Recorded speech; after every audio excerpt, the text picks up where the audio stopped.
uranium-239. Ah. It has a somewhat bigger critical mass, but not much bigger than plutonium. Uranium-235 has a much bigger critical mass than either of them.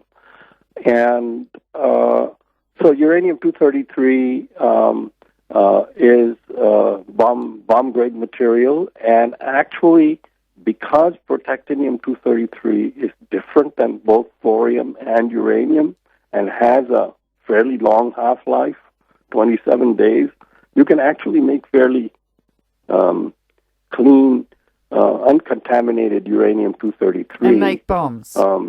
And, of course, you could make bombs with it. So one of the huge disadvantages of this machine is once you build these reactors, you're going to build a reprocessing plant with every single reactor.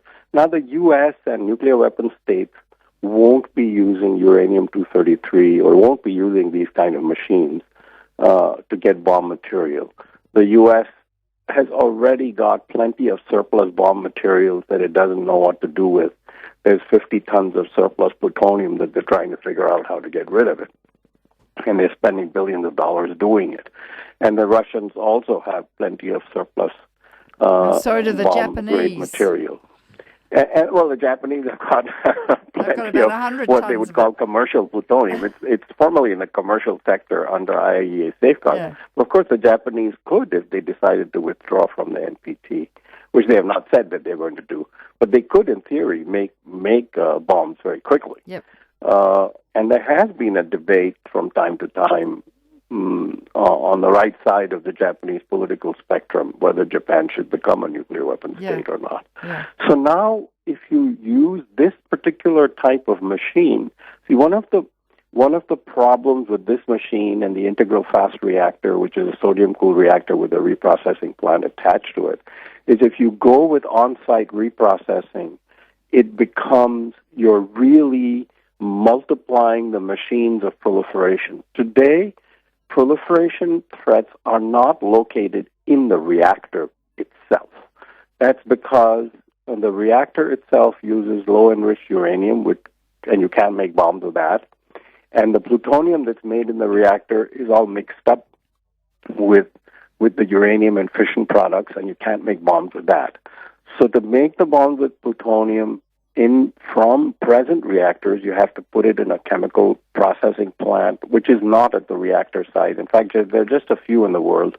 The largest one, as you know, is in France at La Hague in the Normandy Peninsula, not far from those famous beaches. And you separate the plutonium there, and then you can make a reactor fuel with that. But these plants are very big, they're very expensive, they're very detectable, they're completely separate from the reactor, and so there are few places in which the proliferation risks are concentrated. They're difficult plants to build. North Korea has one, and that's where their plutonium for their bomb comes from. The other proliferation sort of locus in the present system is the uranium enrichment plants. As you know, tomorrow there's going to be a meeting around the Iranian uranium enrichment efforts, and we have a uranium enrichment plant operating in the United States and Kentucky, and one in New Mexico, and France has one, and so on. There are a number of uranium enrichment plants, but they're not many compared to the number of reactors. And so today, the problem of inspection, the problem of diversion, the problem of making sure of accounting of fissile materials, which is extremely hard even today, is concentrated in just a few places. I would guess it's less than a couple of dozen places. If you build hundreds and hundreds of these reactors, just the inspection problem will become a nightmare. I'll give you an example. 2 decades ago, 15 years ago, a discrepancy was found in the plutonium accounting at the Japanese reprocessing plant. And it took years and years and years to figure out what happened to this 200 kilograms.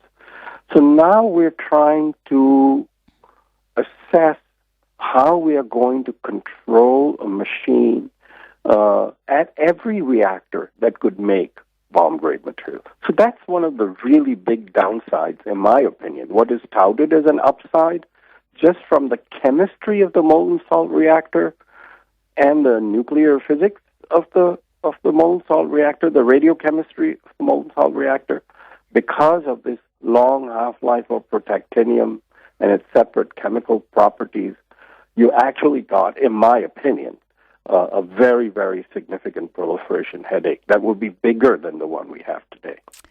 I'm interviewing Dr. Arjun Makhijani, a plasma physicist who's president of the Institute for Energy and Environmental Research in Tacoma Park, Maryland.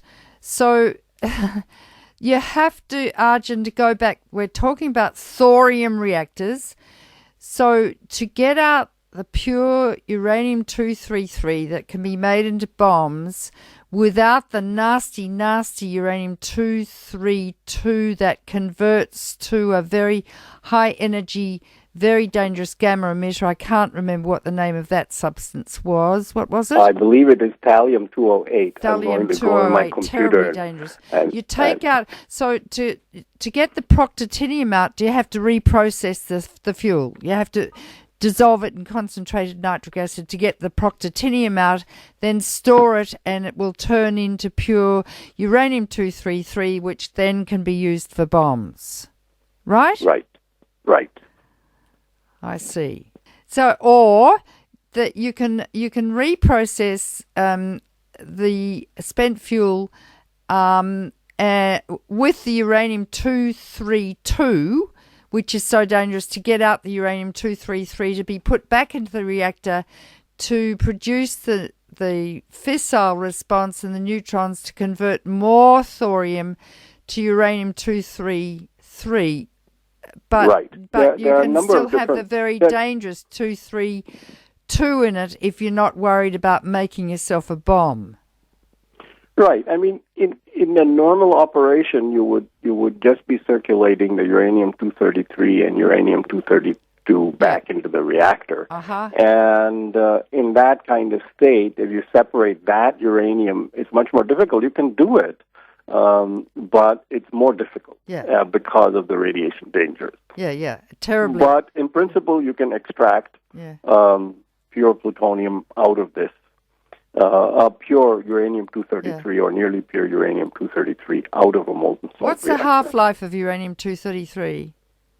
The half-life of uranium-233 is about 160,000 years. Yeah, it's... So it's about 5 times the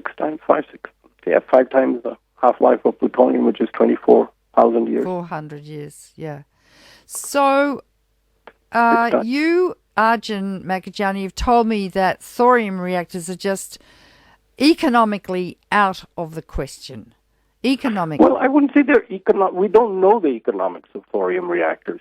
There's some reason to believe on some counts they would be cheaper, and there's some reason to believe that on some grounds they'd be more expensive because you have 2 molten salt loops, you have very expensive materials, and so on. You have to have a reprocessing plant with every reactor. The decommissioning and waste problems with thorium reactors could be very, very much more difficult than with present reactors, which are already quite difficult. Why? The machine at Oak Ridge was shut down in 1969 or 70, and the molten salt went into the cement cells at the bottom of the reactor. And the salt also contains beryllium fluoride. So now beryllium, under the action of alpha radiation, will produce neutrons. So you have accidental criticality risks. You have nuclear waste that it's in a very difficult form. You have to process it to actually put it in a form that can be disposed of in a repository. And between 1970 and 2012, they've been trying to figure out what they're going to do with this stuff. It's still sitting there. Cool. So basically, one of the choices is to convert that part of Oak Ridge National Lab into a place sort of permanent, with a sarcophagus, permanently like Chernobyl. Really? And yes. The others are to be able to take this stuff out and process it and condition the waste so it could be in a form that could be compatible with deep geologic disposal. every single estimate of the management of this waste from this reactor that cost less than $10 million to build at the time, which would be, I don't know, $50, $60 million in today's times, in today's dollars. Every single estimate for decommissioning and disposing off the waste from this reactor, which never generated any electricity, is more than $400 million. Where does the beryllium come from? The beryllium is put into the fuel in this particular design, I presume, to maintain certain properties of the liquid fuel. Beryllium, of course, has long been used as a neutron source. The early neutron, and even now, I don't know if now they use beryllium in neutron sources. They might. Beryllium is used with plutonium-238 and other alpha emitters as neutron sources, and I think may even have been used initially in bombs as neutron triggers. I don't believe they are anymore. Well, to turn beryllium into radioactive beryllium, because beryllium is not normally radioactive. How do you? No, I don't think you would be turning beryllium into radioactive. Beryllium does have radioactive isotope.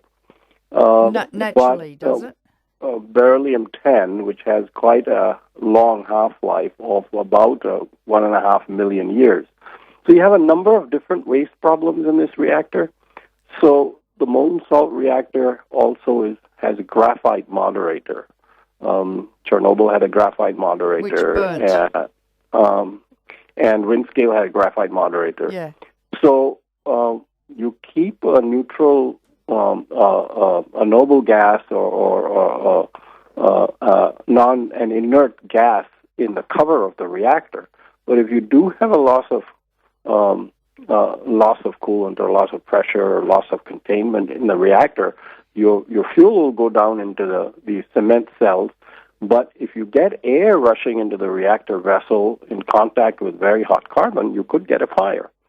So the accident mechanisms of this particular reactor will be very, very different. They have to be studied very carefully.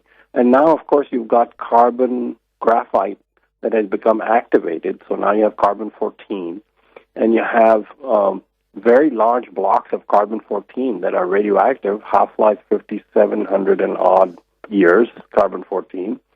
And, we have had a few reactors with carbon graphite moderators, like the Hanford reactors, where the plutonium for the Nagasaki bomb was made. And just the disposal of those graphite blocks has become a giant headache, still not accomplished, even though it has been decades since those reactors were shut. So, decades since most of those reactors were shut. I think the last one was shut in 1987 or 88. And so it's a machine with very distinct advantages that uses a more abundant raw material, but it's also a machine with its own very particular distinct disadvantages that will take 20 years, 30 years, 40 years to prove. Just think what it will take to build one of these machines, get the data, prove it, make a license application or certification application for the NRC, which currently has essentially no expertise in these reactors, the Nuclear Regulatory Commission, to build up their expertise, evaluate the data, and certify these reactors. It will take decades. And I wouldn't, I'm already not happy with the regulatory system we have. I think, but to the extent that they do look after safety, and to some extent they do, they're more lax than I would like. But to relax even that standard and say, we've got this wonderful new machine that we're going to prove out, would be quite unwise. So I don't think that thorium reactors are going to solve any particular problem. I don't think it's a very good investment. My judgment is, when I wrote Carbon-Free, Nuclear-Free, Helen, you were, during the course of the production of the research, you were saying, well, so how fast can we get rid of fossil fuels and nuclear power. What's the date? And I said, well, I don't know whether it'll be 50 years or 100 years or what. I haven't finished my research yet. When I finished, you were quite pleased to hear that I felt we could do it with reasonable and economic sense in 40 years. But today, I would say, looking over the last 5 years since I finished my book, I think things are proceeding much faster than I anticipated. I try to be cautious. So today, if we could get the German organization and sensibility about solar in the United States, U.S. solar cells cost twice as much as Germany installed. Really? And I'm trying to figure out why. I've discovered this. If we could install solar on commercial rooftops or even household rooftops in California or New York State, all over California, yeah, we could produce electricity for residential and small commercial sector that is cheaper than what people are paying today. Yeah. But for some reason, U.S. prices are double what they are in Germany. And Germany, of course, costs are higher, not because they're not doing it efficiently, but because it's a very cloudy and rainy place, and and it's a northern country, so they don't have very good solar energy. But their secret is they're becoming a huge exporter of solar technology, like China. So I think, all this aside, nuclear energy is, in my crystal ball, admittedly cloudy, going to be pretty obsolete in 10 years. Yes. So thorium machines don't even have a chance of kind of saying, okay, here we are, we're your competition. It doesn't make sense to me. You know what I always say, and people might be offended by this, but it's always been the physicist's wet dream to have thorium reactors. I'm not going to go there. And breeder reactors. I mean, that's... Well, I'll take you up on that in a different way. Alan Weinberg wrote a memoir, and I do admire him. He was a very brilliant man and quite honest in some ways, and the nuclear establishment actually got quite upset with him at some point. So he said a couple of very, very interesting things. So in an interview in around the 1980 or so with Daniel Ford, he was reminiscing about how excited they got about uranium and breeder reactors and this fuel that would last for millions of years and solve the problems of humanity, for energy problems of humanity. And in reflecting on that, he said, we got very, very excited about that, somewhat in the same spirit as the Ayatollah is at the moment. Yes. And he was referring to Ayatollah Khomeini. It was just after the... Yeah. So that was kind of a very interesting reflection. Very revealing. So a different one along the same direction, as you're thinking. It was a very emotional, gut thing. It wasn't a well-thought-through thing. No. The other thing he said in 1970-something, maybe in 72, was even more dramatic and very, very thoughtful, in my opinion. He said, we're going to give you this magical energy source. And by magical energy source, he meant we'll generate energy, and then we'll make more fuel than we used up in generating energy, because that's what a breeder reactor does. We're going to give you this magical energy source, but there's a downside. The longevity that we demand of social institutions and human institutions is longer than anything that we've known. Obviously, I'm paraphrasing. And that essentially engineers and physicists are making a Faustian bargain with society. We can create a nuclear priesthood to look after all the waste and the bomb material. And you have to trust us that we'll do it right. And we'll give you this magical energy source. Yeah. And he was much criticized for that because nobody likes a Faustian bargain. I mean, if you read Faust, it didn't come to a very good end. No, and these engineers are not going to come to a very good end either. And well, I hope that we'll be able to get out of it and find new jobs for engineers, because I have a soft spot for engineers, being one. We could get into a competition between doctors and engineers as to who saves more lives, Helen. I'm interviewing Arjun Makajani, who's a plasma physicist and the president of the Institute for Energy and Environmental Research. Now, we've got 15 minutes left, Arjun. I want to get into Fukushima. Please, would you give us your latest understanding of what is happening there and your prognostication for the future? Well, fortunately, the major releases have stopped. I mean, they've still got some problems of, cooling the reactors and the debris. The biggest sort of threat for the future currently is generally recognized to be the spent fuel pool in reactor number 4, where there's the most fuel of any reactor that was damaged. And the reactor core had been unloaded into the pool not long before the accident in March 2011. The structure has been weakened, so people are afraid if there's another earthquake, there could be sort of a complete breakdown of that pool, and you could have a fire and dispersal of quite a large amount of radioactivity. I mean, the inventory of cesium in that is the total inventory of cesium in that pool, by my calculation, is somewhat more than the inventory of cesium that was released in the atmosphere from all atmospheric nuclear weapons testing. That's amazing. Yeah, so it's very, very large. At the same time, Japan there would be a bigger catastrophe in Japan if there were a very large fire in that spent fuel pool. Yes. So I think the main task now, of course, it's impossible to approach that spent fuel pool because it's very hot. But not only very hot, but because of the hydrogen explosion, the cranes that normally handle this stuff remotely have been destroyed. Yeah. And so there's no fuel handling machinery in 3 of these 4 reactors. Dear. So it's very difficult to see how they're going to. I mean, approaching the spent fuel it has lethal levels of radioactivity. Yeah. So they do have to act with some dispatch to try to get that fuel out of the pool into some better configuration. They have a common pool at the Fukushima site in which they could put it, or I don't think all of that can be put into dry storage yet. Some of it, I think, is still too hot.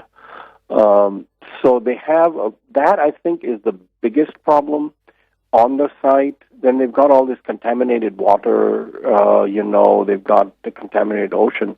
But the larger problem that is looming is how to think about the contaminated zone, the contaminated food, how to think about repopulation, whether to think about resettlement of some of these areas. What about the children and the radiation doses in the schools? It doesn't really help to say that the risks are lower than natural occurrences of cancer. It doesn't help. It's a lie. And as you know, I'm very, very sober and careful about these numbers, but I've thought about this in a kind of a new perspective, thinking about the anguish as a parent, Yes. And I thought, okay, I personally actually would be ready to go to help as a professional matter, if I were in a position to make a significant contribution. I'm 67. Okay. But if I lived there, would I send my children to a contaminated school and 30 years later, one of them got cancer? And the chances are the cancer would not be due to the contamination, but would I ever forgive myself because there's a non-zero chance that it could be due to the contamination? I don't think I could ever forgive myself. I don't think any parent could forgive themselves. And so the dilemma isn't just in the levels of radiation. The dilemma is that you're increasing the risk for your kids, and if something untoward were to happen, you could never live with yourself. And so knowing that down the road, what do you do? Do you abandon your ancestral homes? Do you abandon your communities? Do you abandon your farms or businesses? Or do you kind of step into this very uncertain, anguished, and of course, people have poo-pooed psychological stresses around nuclear reactors. I think it's time that our community took these things very seriously because we know more about stress now. Stress is a physical, biological thing. And this thing is producing terrible stresses in the population. Makes us vulnerable to all kinds of diseases. Goodness, if we don't sleep well for a few days, we become more vulnerable to a cold. And I think the problems, the direct and indirect social, economic, and political costs of Fukushima are going to be huge. And the only way I think we can actually learn some lessons, starting with Japan, and I recently wrote an op-ed in Japan, which was published a few days ago in English and in Japanese, about, really making the bold decision to keep all those reactors closed. Yeah. Japan is currently doing without those 54 reactors, and they have to think, are we going to kind of do air conditioning, or are we going to do, contaminated schools, or are we going to find some other way? If they did what Germany did in December 2011, installed 3 gigawatts of solar PV, if they did that in every month, by next summer they'd be they'd still have a deficit, but they wouldn't be hurting very badly. I wrote the op-ed on a very important nuclear date, which very few people know, and it's May 5th, 1943, when Japanese forces were first targeted